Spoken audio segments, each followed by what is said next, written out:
everybody. Welcome to the Dental Handoff. I'm Dr. Kelly Tanner, and today I have with me Stacey Sloan, who is a hygienist and has taken a different direction. Stacey, welcome. Yeah, I'm so happy to be here. Excited just to see where this conversation takes us. Yeah, I was telling Stacey, and you guys know this, I love to have people on that are inspiring, that sometimes that what they have to say just hits you. And you're like, what? Yes, absolutely. That's exactly what I needed to hear today. I think we all have those moments. Yeah. Stacey, to start off the conversation, I always ask, why dentistry, why dental hygiene for you? Mm-hmm. Yeah, I wish I had one of those answers. Some people have profound ones.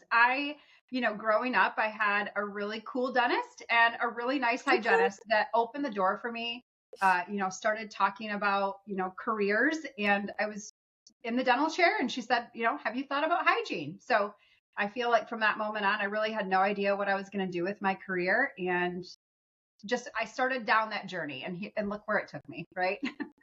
So do you remember the feeling that you had when you were in the chair?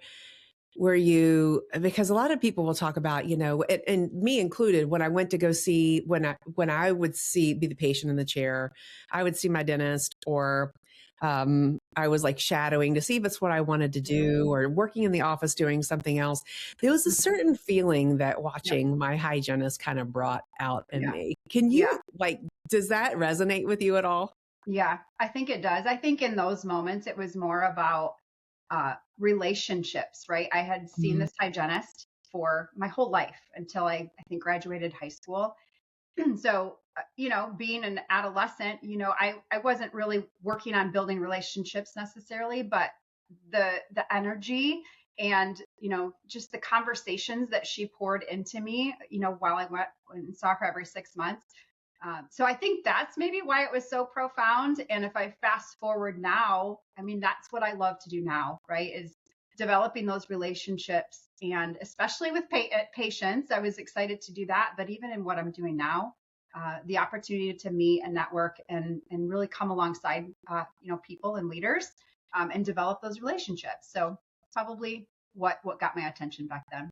Yeah, because probably you loved relationships in your life. And, as when we're adolescents, we don't realize that about ourselves. And because dentistry is such a relationship based profession. Because it's all built on trust. Really anything is, but we just love connecting with patients to build the trust so we can guide them through. Yeah. I think. What did you do? How long did you practice clinically before you started transitioning in different directions? Tell us about that journey for you. Yeah. So I think I was a hygienist probably about 10 or 15 years. I practiced hygiene for a couple of years. I subbed for a little bit, and then I went into a practice that I absolutely adored. It was like my dream job. And so once I landed that dream job, I kind of have a funny story. Maybe I'll tell you the story. I was subbing for a lot out of hygiene school just to get my feet wet and see what kind of practices were out there.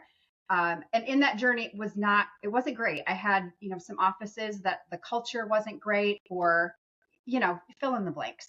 And so for probably about 2 years, I was looking for something different. I knew I wasn't in the right office. I wanted something more. I was looking for that ideal job and just kept looking and interviewing and not getting the job. And it was just exhausting. So I found this office that was close by. I applied and I went on the first interview, and I went home and I was like, this is exactly why I have not gotten any of those jobs, Your unicorn awesome. Your unicorn awesome, right? Yes, it all came full circle. And I was like, this is it. I hope I get this job. I want to work here. And I got a call the next day saying, thank you so much for coming in, but we decided to go with a different candidate. And I was just like crushed. Like, what is wrong with me? Why are people not hiring me? In that moment, it was a complete shift for me. I was like, I have to ask, so I sent out a message to the owner and said, congratulations. I'm so glad that you guys found the right candidate, but do you mind if I ask what was it that was missing, or why I don't remember my wording, but basically, why didn't you pick me? Why not me? Because Why I not think me? I'm the perfect candidate for your office. And within, I think, 24 hours, I got another call and they invited me back for a working interview and I got the job. So something didn't work out with the other candidate. So full circle, I think, my motto has always been, if one door doesn't open, build a door. And so that was, an opportunity for me to just go in and put myself out there and be vulnerable. But I ultimately landed that job. So I practiced there for, I think, about maybe 5 years. It was a growing company, which is what attracted me to that company. Mm-hmm. The dentist was a brilliant business owner and visionary. And so I just knew that I was going to be a part of something significant in growing the business. So I practiced for about 5 years. We were growing and I went to him and said, I would love an opportunity to step into more of a leadership role, whatever that looks like, and so I did that. And over the course of the next 10 years, my role evolved with the company as the company grew. We added locations and specialties. Cool. And so my leadership role just evolved from that point on. But yeah, it was a crazy journey. How many offices were there? Did there end up being kind of at the end of your time there? By the end, we had 5 locations. And then we had a surgical center. So we opened up a pediatric surgical center. Oh, wow. For all of our kiddos to go that needed a lot of treatment. And then we also had a call center where all of the incoming calls would come into the call center and be distributed to the offices. So a lot of growth over a 5-year period. Yeah. Did you feel like you were ready for all that when you asked for it? No. I was never ready. I don't know. I felt like I was ready in the sense that I had a lot of passion and drive to grow in my, in my leadership and my impact. So that, yes, but I wouldn't say I was ready. I mean, I'll probably sit here today and say I'm still not ready. I'm I keep one foot in front of the other. It's part of your journey. You grow as you go. And yeah, I never in a million years thought I'd be sitting here today. If you would have asked me, back when I was graduating from hygiene school and going on to hygiene. So quite the journey. Yeah. Wow. And it's a common theme that we hear a lot is that you do things before you're ready. And sometimes you're building the plane while you're flying it. And I feel like that's uncomfortable for a lot of people. But what is so true is I think a lot more people are doing that than what they actually talk about. Right. Business owners, dentists, when they open up their business, or hygienists, when they open up their business, no matter if it's in hygiene, if they're out on the West Coast, they don't know what they're doing until they figure it out. But knowing our personality and how, like the fortitude that we have, we're going to figure it out. Yeah. Right. Yeah. So where did that take you? Like, you went from there into where you are now? Is that, or did you go somewhere else in between? Yeah. So I would say a little detour, maybe. The group that I was a part of, again, I loved where I worked, saw that I was, a part of something bigger. And so that vision of growing that group was to continue to grow the group. We were then looking for, an investor and someone to come in. But long story short, we did end up selling to a DSO.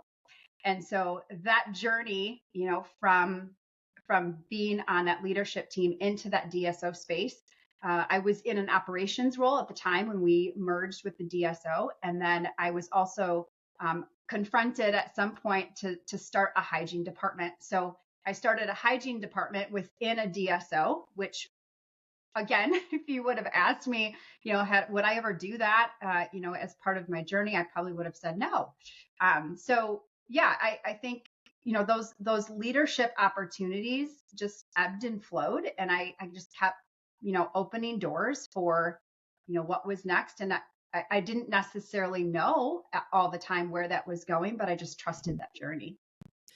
Did you find anything surprising about when you went from the clinical role to like more of a managerial? I'll use this analogy.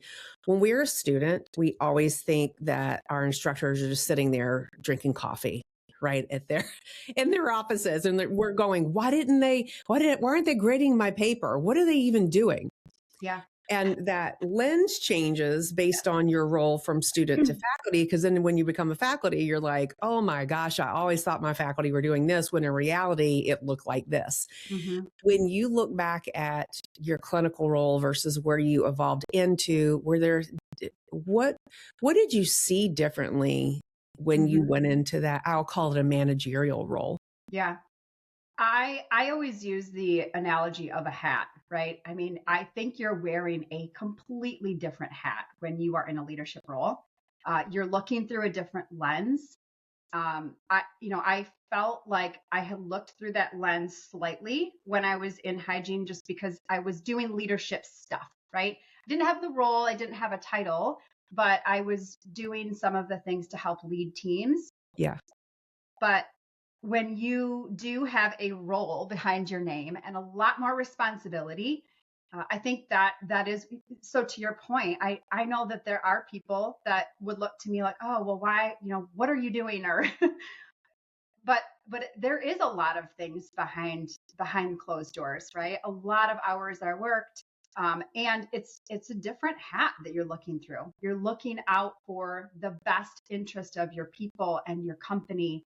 The scope is a lot larger, right? Every decision that you make is impacting so many layers of the business, right? Versus, the patients in real time. So a completely different lens. Yeah.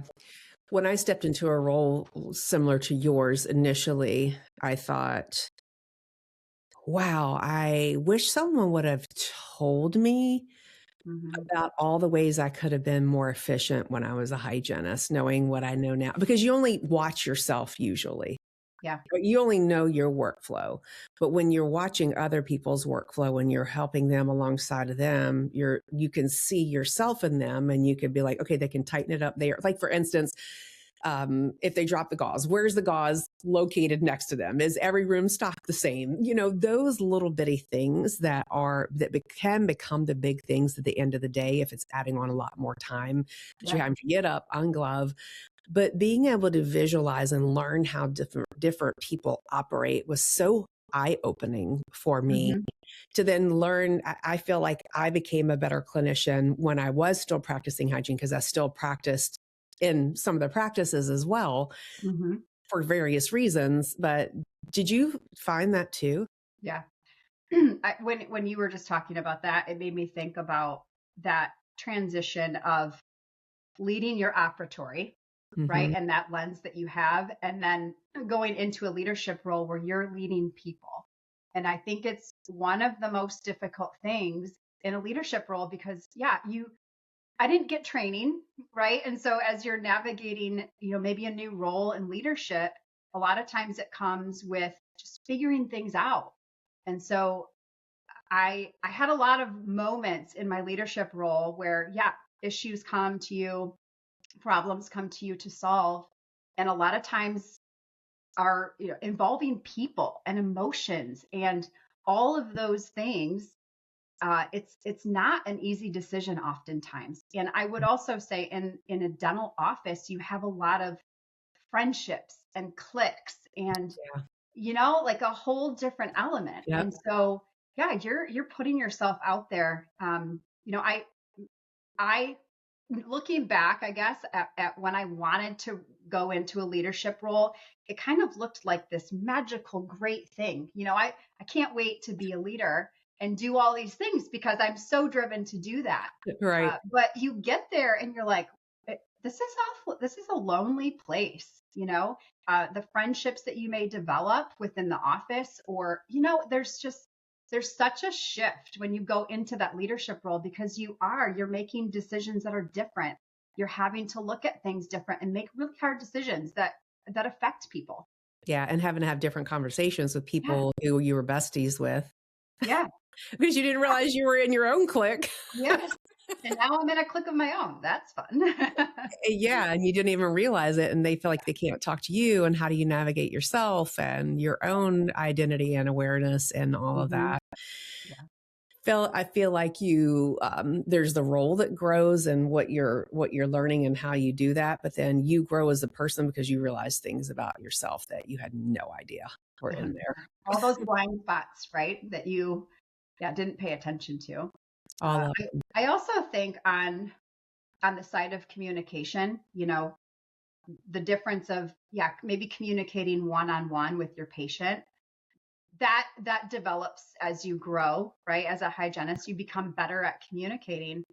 And I remember when I went into a leadership role, I thought, yes, I communicate, I can find their motivator and, discuss all these things with a patient, I think in a really good way. But then when you go into your leadership role, you're now communicating at a much bigger scale. And so I remember moments of feeling like I I don't know why I communicated this. I thought it was in the right way. But again, it just comes down to people and how people receive information, and so all of those elements that I think you really don't learn, even if you did have someone teaching you all of that, you really, I think, learn through all of those awkward moments and the experiences that shape you. Yeah, leadership is an applied science too. Yes. It is. Communication is an applied science. You can rehearse it in your head as much as you want, but until you apply it and actually have the conversation, you Mhm. don't know how you're going to navigate it, how the other person's going to respond, how you're going to receive that. So those motivators that you were recognizing in your patients, you're now applying to team members, the entire practice, which you learn a lot about, again, like yourself and how to have those conversations and try to understand, I think, a team member, Yeah, um, how to get better without it being offensive too. sure, sure. That's a tough one, because it's like, why do I need you here if I know my numbers look like this, I know my patient acceptance rate. But I want to encourage everyone. I know that some people have mixed experiences with consultants, and Mhm. not all consultants are created equal, you guys. Yeah. Please, I'm encouraging you to just keep an open mind, because there are some who are more human centered in Mhm. their approach. Yes, it's a business, just like your checkbook is your business, Yeah. where you have to balance at the end of the day and make sure you have money coming in and coming out to keep your doors open, literally. But it's also, um, there's a lot of factors in play, but just encourage you to remain open. And Stacey, you went from your position there. What happened to your mindset there? And then you were like, okay, I'm thinking about doing this. Mhm. Yeah, so I'll share a pivotal moment in my journey. I was a hygienist for many years. I evolved into leadership roles. I mentioned that I was part of an organization with a brilliant business-minded owner that was a visionary. And at the time I was already, on a leadership team. I felt like we were, working very well together. We had a leadership team. But there was a moment where we were growing so fast. We Mm. had so many different initiatives. We had a head of a department, right? And everybody was doing their own thing. Everybody had their own initiatives. And it got to a point, I mean, we were growing so fast and everybody was doing the very best that they could. But ultimately, we were driving our own chaos. We were all over the place. And I go back to that moment. At that point, we hired a coach. And so that coach came in and, talked about all of our pain points and really helped us create space for our leadership team, to get out of the weeds of running our business, to get the people, the conflict, the things that were in the way of clearly seeing the business. It wasn't honestly until that moment that I felt like relief. I was in a leadership role, doing the best that I could, stumbling, making mistakes, growing. And it was in the moments of having a coach come in that really helped us all together align as a leadership team. And that honestly is what I am so passionate about.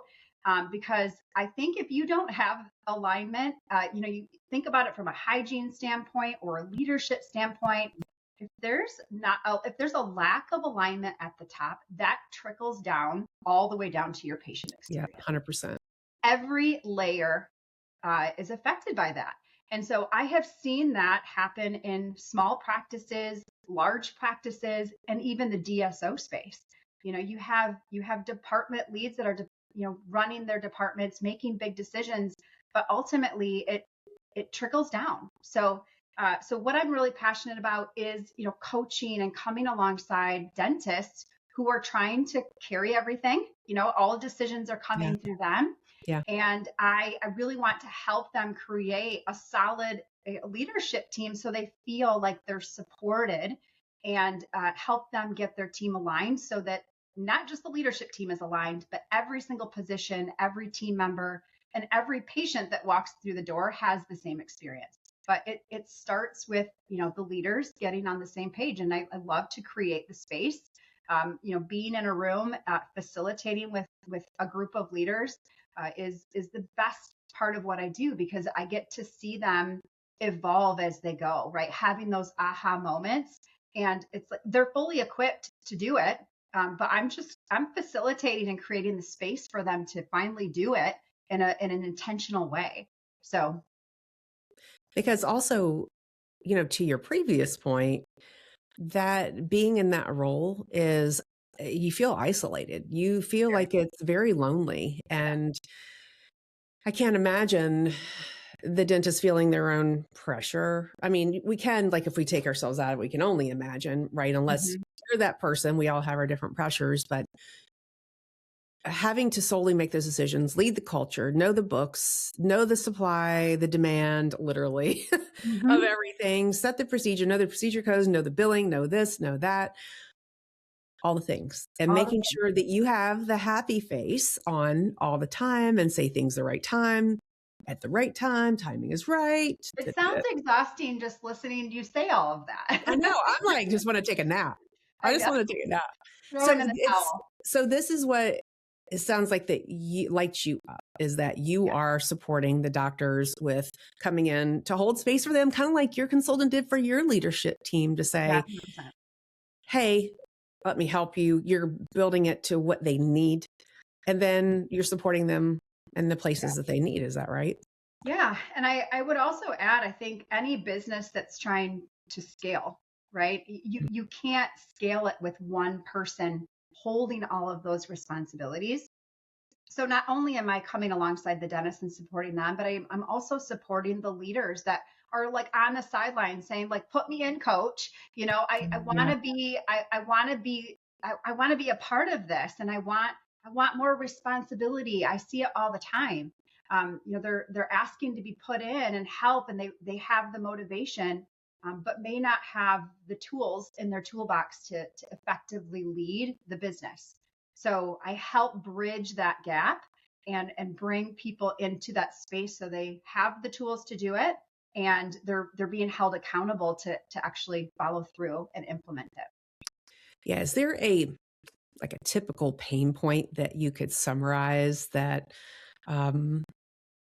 that like offices typically have that you could give advice on? Yeah. I think a couple of things. I think if you have any of those, any pain point, ultimately, there's a lot of talk and chatter about culture, right? And developing a great culture in the office. And so I often say culture doesn't mean anything about the writing on the wall, right? Or having pizza parties, or it's, your culture is created by default.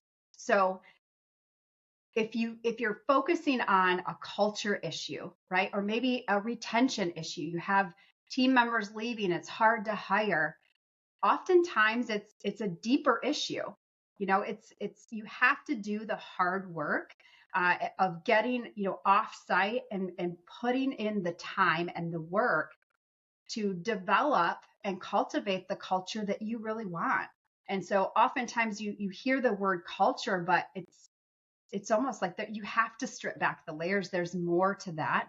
And if you want to create a great culture for your team members and for your patients, you have to lead through that as an owner. So if that's where you're at, it's really having other people in your corner to help get that out and articulate that in the right way so that your culture, really pivots the way that you want it to. Yeah, if you are not being intentional about it, it can be the default because you shape the culture shapes you right back. Right. And your everyday decisions and how you hire, how you make decisions, how you are caring for your patients, how the patients feel before they ever walk through the door, through the tone on the phone Yep. and who's answering it. They can feel if a person's happy on the other end. It's, but it just has to be with intentionality. And again, to our previous point, it can feel so overwhelming. So thank you for bringing that up because the culture is does everyone shape the culture? Do you feel like it's like the doctor's responsibility to shape the culture, or what's your experience with that, Stacey? Yeah, I think that there is a component where everybody participates in the culture, but ultimately I think it's the leader's job to identify and create the culture that they want. So it's about defining, right? We talk about core values. Great. If you have them, a lot of businesses take the time to do that. But I would take it a step further. When you talk about core values, like how do you define that? And then what do you expect out of your team, right? How are we showing up? How are hygienists showing up every day? How do we all come in when we walk through the doors and serve our patients, right? The other thing is looking at like the structure and accountability to then also kind of evolve that culture. You can have core values, but if you're not living it out day in and day out, and your team doesn't know what's expected of them, it's really hard to then say that you have a culture, right? Or an identity that matches up with who you say you are. So, or if you have, the old thing where it's kind of like one person's behavior, when it's not corrected, it's just, it spreads and it affects everyone and the culture because they're like, why are they not being held accountable like we are? And so to be able to catch that and have a conversation that's constructive with that person who you value, that's a part of your team, that you have invested a lot of time into conversations and just time being with them, right? They're part of your sphere. Yeah. On like the performance side, I often say, if you are allowing, let's say you want this of your culture, but you're allowing, this type of behavior, then that's about as much as the rest of the team is going to perform. Yep. So it's a difficult conversation. It's again, taking the time to determine and really define who you are. Who are you as a company? How do you want to show up? What do you want of your team and for your patients? And clearly defining that. Yep. 100%. Yep. I'm so glad that you are out there in the world helping offices do this. There are a lot of times that, Stacey, you probably heard this, or people are scared to open their own businesses because they're like, well, so-and-so is doing it. And there's so many people doing this, but people come to you because of you, because they connect with you. They resonate with you. There are so many people that need help. Not one of us can do it. Not 5 of us can do it. Not 100 of us can do it. Right? Yes. You need a tribe. Yeah. So I appreciate you. I do what you do, but I don't do it the way that you do it. So thank you from all of us that are helping support the collective. Yeah. So if you guys have any questions for Stacey, her contact information is in the show notes. Stacey, what's the name of your company? Yeah, ChairSide Collaborative. So would love to connect with anyone, even if you're sitting there thinking, wow, I can resonate about a couple of those things. I love connecting with people that are on that journey, even if it's a connection, So that's would right. love to hear from you. because you never know how one person's connection can be like, oh, you know who else you need to meet is Yeah. this person who can change your trajectory. That's Sometimes right. one introduction can do that. So thank you for your time, Stacey. It was so Thanks nice for to having have me. you on. I appreciate it. For all of you all listening, I appreciate you and so much that you do to touch the lives that you do every day. You know that I always ask the favor to go onto Apple Podcasts to give the Dental Handoff a 5-star rating. So please stop what you're doing, unless you're driving or seeing a patient, and give us a 5-star rating. And if you're watching this on YouTube, please be kind and do subscribe, and then go ahead and share the link so the algorithm knows that you love us, and put a little comment in there. Say, hey, Stacey, good point about this. You have beautiful hair, whatever it is you want to say. So the algorithm does what it does. And again, thank you for the work that you would do. We will see you again next week. Thank you again, Stacey.